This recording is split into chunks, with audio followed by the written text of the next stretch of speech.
All right, so I just like to talk more about that John Campea video. And I found the funniest part of that video was the part where the other dude said that people are woefully ignorant if they think there's a finished Snyder cut. And I almost have to think to myself, do these guys actually do any research? Do they actually look into this? Because I think the majority of people that are following the Snyder cut don't believe that it's 100% finished. And it's funny because the Justice League released in theaters wasn't 100% finished. Does everybody remember Superman's upper lip? Yeah, that's definitely not finished footage, but it was still in the final product of the movie. And I don't know why Campea and this other guy are so hung up about, that the film has to be 100% finished to be presentable. That's not the case at all. It is plenty presentable as it is right now. I believe that 100%. I don't think Zack Snyder would have said it's done unless he believed it was good enough to show people. Now, would his 3.5 hour cut be a little rough? Sure. Yeah, it would. Would there be some post-viz? Yeah, for sure. But I think what people like Campea are failing to realize is that Warner Brothers already spent $200 million on Justice League before Zack Snyder left. After he left, they spent another $100 million with Joss Whedon to do complete reshoots and overhaul of the whole movie. But before Zack Snyder left, they already invested and put a lot of money into his film. That's why you see a bunch of deleted scenes that got leaked out that shows a finished Cyborg in most of them. And you'll see some deleted scenes that aren't finished. And you can imagine that those scenes were probably cut for time. Because the whole year leading up to Justice League's release, the rumored runtime of the film was around 3 hours. So I imagine Zack Snyder was getting a theatrical cut ready that was going to be, 2 hours and 45 minutes to 3 hours long, that was going to be released to theaters, and he was going to have an Ultimate Edition that was 3.5 hours released on Blu-ray. That makes the most amount of sense. It's in line with what they've done with other Zack Snyder films. And that's probably the original reason why Joss Whedon was brought on to begin with to help Zack Snyder shorten his film. And I'm sure Zack Snyder didn't know that Joss Whedon was going to reshoot 60% of his film. I don't think he knew that was going to happen. And that's what makes this situation, very fucked up for Warner Brothers. It's probably a reason they're so reluctant to release it, because it's a wildly different film. And it shows how bad they screwed over Zack Snyder. I mean, I don't think you have to be an expert on films and film production to understand that a lot of Zack Snyder's movie was done. I mean, these people like Campea, they watch like a 20-hour Lord of the Rings documentary, behind the scenes shit, and they think they know something about production. They think they know the inner workings of big $100 million studio films, when they are just as ignorant as us because they haven't worked on those films. I've seen just as many behind the scenes documentaries as them. And one that's really interesting to look into is the prequels, the Star Wars prequels by George Lucas. Fascinating behind the scenes information on those movies, because George Lucas in 98, when he was coming out with The Phantom Menace, he had to pioneer an entirely new way of making special effects and editing, and he wanted to make it accessible for people and cheap for people to do. That's why today you have tons of fan films, little movies online and stuff like that have lots of good editing. Have you ever seen people make lightsaber videos where they fight with lightsabers? Those are special effects that they were able to do on a relatively small budget. It's relatively cheap to make, because that's what George Lucas wanted.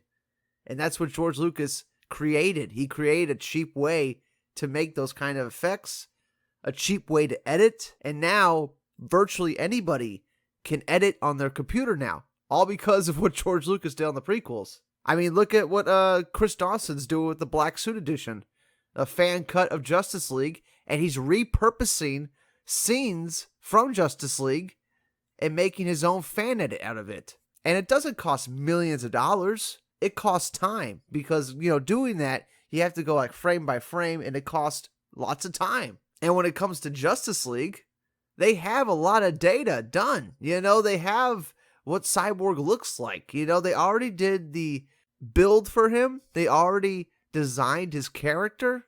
All they need to do is finish applying it to other scenes that they haven't, which I imagine they have, because Zack Snyder always said Cyborg was the heart of the film, so he was probably always going to make Cyborg a focus of the film, and he was always going to make sure Cyborg was going to get done first. Deleted scenes like Flash saving Iris West, those scenes were probably on the back burner, and they still almost got them done. If you look at the leaked deleted scenes, those scenes are still almost done, and they were probably one of the last things they were working on. Because if you were going to cut out something from Zack Snyder's Justice League, it probably would be something like Flash saving Iris, because it does go away from the story, because the main story is the team coming together, and Cyborg was going to be the center of that.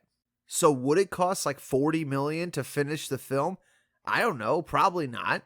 That's like worst case scenario. I mean, if we go back a year, people were saying it was going to cost $70 million to finish the film. I'm sure we all remember that. So if you notice, the number keeps getting a little smaller. And that's because these effects can be finished on a laptop. They can be finished on basic equipment. They don't have to actually go back to Zack Snyder's Justice League and reshoot scenes. They don't have to go back and do pickups. That's what would cost the most amount of money, and they don't have to do any of that. They have the foundation. They have everything they need to finish it. All it really takes is the okay from Warner Brothers. And, I'll bring up George Lucas's prequels again. If you go back and you watch some of those behind-the-scenes stuff, they'll take scenes and completely reshape them to fit what George Lucas wants. A good example is Episode 3.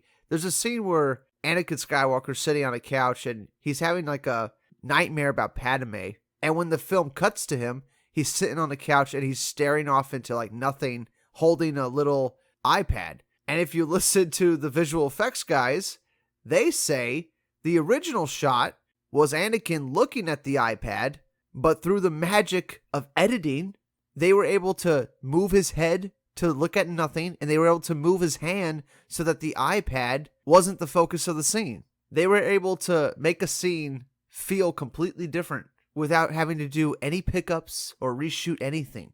They just edited what was there. That's what Chris Dawson's doing with the Black Suit edition of Justice League.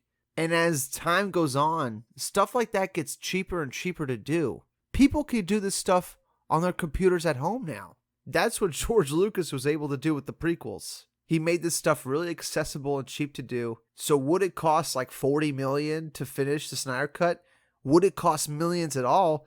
I don't know. I don't think that's where the money would go. I don't think you would need $40 million to finish the effects. I think most of the money would go to residuals and paying actors that didn't get paid because they weren't in the theatrical cut of Justice League. And now they would be getting paid royalties because they would be in the Snyder Cut, so that would cost money. Paying Junkie to use his score in the film, that would cost more money. Would it cost millions and millions of dollars? Probably not. And hell, if they wanted to be cost effective, they could have Zack Snyder finish the special effects with his own studio, his own film production company, and then Warner Brothers could actually cover the costs of paying the other actors and distributing the film, which probably would not be $40 million. It'd probably be like, under $15 million or something like that. There's definitely a cost-effective way to release the Snyder Cut. And as Kevin Smith says, they could probably release what they have now. They don't have to change a damn thing. They could release what they have now, unfinished special effects and all, and the audience could handle it. The audience is savvy enough these days that they can handle seeing an unfinished film.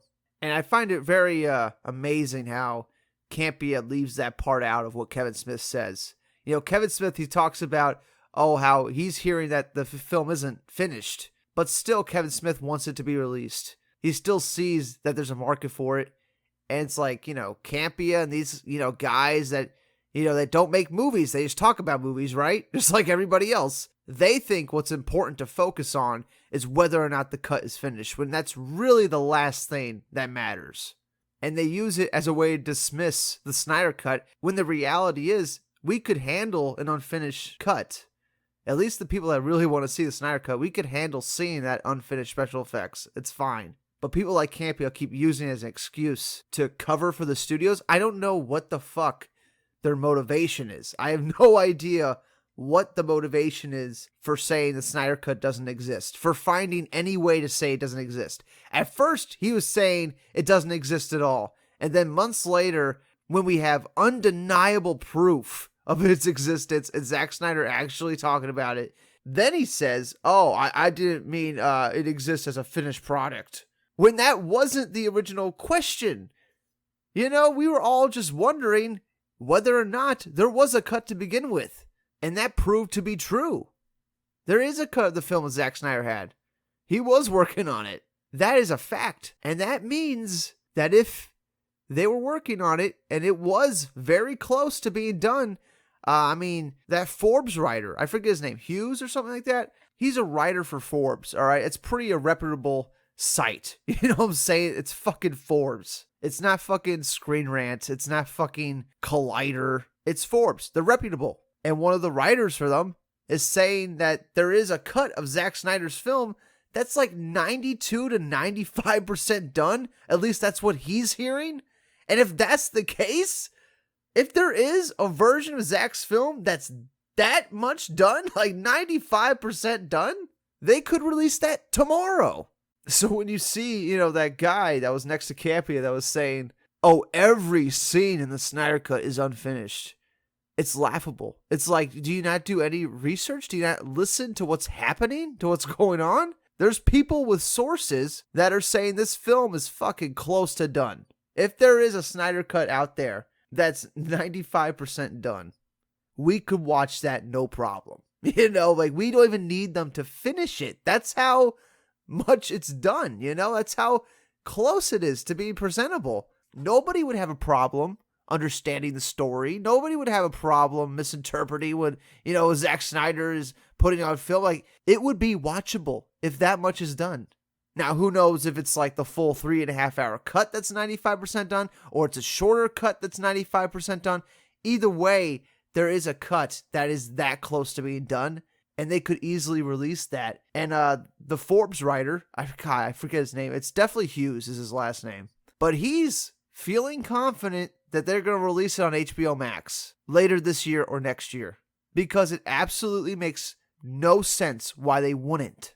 If you're a big Hollywood studio and you spent $200 million to $300 million on a movie, you would want to try to get your investment back, right? So that includes putting out what you got because you already spent hundreds of millions of dollars on it and you're just holding on to it.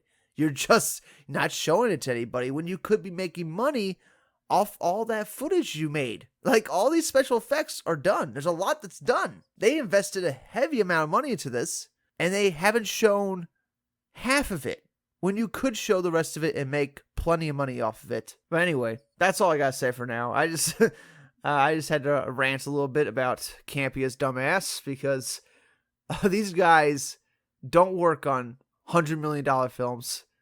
They have no idea what goes into these productions. The only idea they have is what they've seen on behind the scenes footage on movies. That's their experience. And it's the same as ours. Like, we have seen that shit too. We know what goes into it. That's why a lot of us are so fucking convinced that the Snyder Cut is real, because of how much time and money was already put into the film before Zack left. That's why we fucking believe that it should be released and that it's real. But anyway, kind of going in circles. You get the idea. Comment below. Let me know what you think of Campea and his ridiculous ass, and how he's always trying to find a way to put the words Snyder Cut and doesn't exist. He's always trying to find a way to put those 4 words together in a sentence. I don't know what the fuck the motivation is. I don't know why he's trying to put that into the zeitgeist. I don't know what he gets out of it. You would think a film fan would want to see a director's vision. You would think he would want to see an actual good product. But yeah, I don't know. I don't know what his motivation is. But that's it for now. I'll see you all on the next one. Bye.